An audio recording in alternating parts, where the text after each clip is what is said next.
Fiat offers buyers in the small SUV segment an improved version of its characterful 500X crossover model. It's bigger than it looks, and there's now a sophisticated range of more efficient 3- and 4-cylinder petrol turbo engines on offer, plus improved connectivity and a whole stack of personalisation options. If you're searching for a car of this kind and looking for a surefire conversation starter, you can't do a lot better. This 500X model offers a far more relevant engineering package to the sector for small SUVs in this revised form, principally because it at last gets some up-to-date petrol power plants beneath the bonnet. Diesel's now been dispensed with, fitting with the segment's current preference for green pump fuel.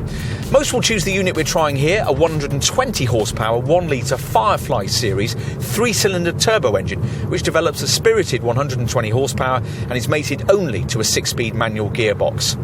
The NED C2 rated efficiency stats here are quite promising, up to 48.7 mpg on the combined cycle and up to 133 grams per kilometre of CO2. These being significantly better than those of the entry-level 110 horsepower 1.6 litre e-torque version. A normally aspirated 110 horsepower variant we'd encourage you to try and avoid. If you want a little more power than this base 1-litre derivative can provide, the alternative is another little Firefly series turbo power plant, this one with 4 cylinders and 150 horsepower. Unfortunately though, it has to be had with automatic transmission, a 6-speed DCT dual-clutch unit, which rather dulls what would otherwise be quite reasonable levels of performance. Whatever engine you choose, you'll find that not much has changed about the way this 500X goes down the road. The ride's still slightly on the firm side, but that means well-managed standards of body roll through the bends, which in turn ought to give you the confidence to explore the decent reserves of traction and agility on offer. Inevitably, anything other than very light off-road antics are beyond this 500X model's remit, despite its adventurous styling. 4-wheel drive is no longer offered as an option, and there's just 162mm of ground clearance. But none of this, of course, will bother likely buyers. For them, it'll matter only that this is a faithful interpretation of 500 model line values to a larger family class car. There aren't too many small SUVs with styling that gets an almost universal vote of confidence, but we really haven't chanced upon anyone who doesn't like the 500X. This revised model gets a closer family resemblance with the brand's little 500 city car, thanks to these uniquely illuminated mid-level daytime running lights. Plus, there's now a restyled bumper and the option of full LED headlights. In profile, you realise the cleverness of a shape that's a good deal bigger than it looks. The curvy styling disguising dimensions that make this 500X one of the larger small SUVs you can buy.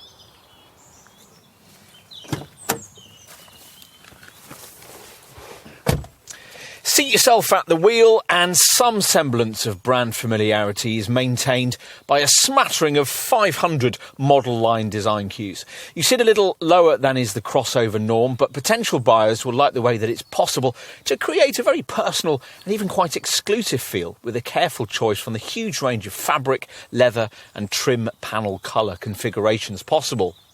This improved model gets a restyled steering wheel and a revised instrument cluster, but the key change lies with the installation of a slightly larger 7-inch Uconnect centre dash infotainment screen, which now includes Apple CarPlay and Android Auto smartphone mirroring, as well as a whole range of other media functions. A wide range of features and apps can be added in if you download the available Uconnect Live app. Time to take a seat in the rear. Once inside, there's certainly considerably more space than would be available to you in, say, a rival Nissan Juke, though sombre cabin colours like those that feature here rather disguise the fact. Overall, the amount of room you get back here is pitched somewhere between the space you'd get in a Fiesta-sized Super Mini and a Focus-sized family hatch, which means it's fine by segment standards, though taller folk will find their hair brushing the ceiling.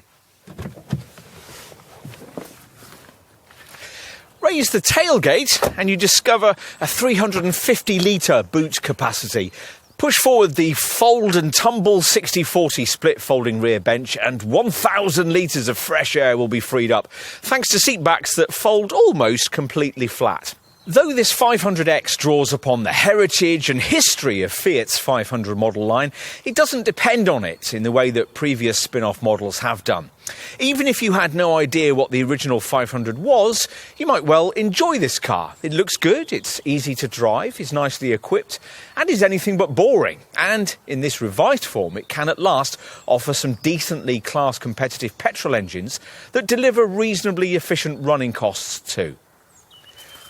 Of course, these attributes are hardly unique in the Duke and Capture-dominated small SUV sector. What is unusual in this segment is to have combined these virtues with an authentic sense of retro style that comes with a modern twist, like Fiat's 500 city car, but unlike the brand's 500L MPV, this model's greatest selling point lies in the way it looks. In short, this remains a contender you can't ignore if you're charmed by the Duke genre. It has the X factor, and for that, continues to deserve a prominent place on your shortlist of small SUVs.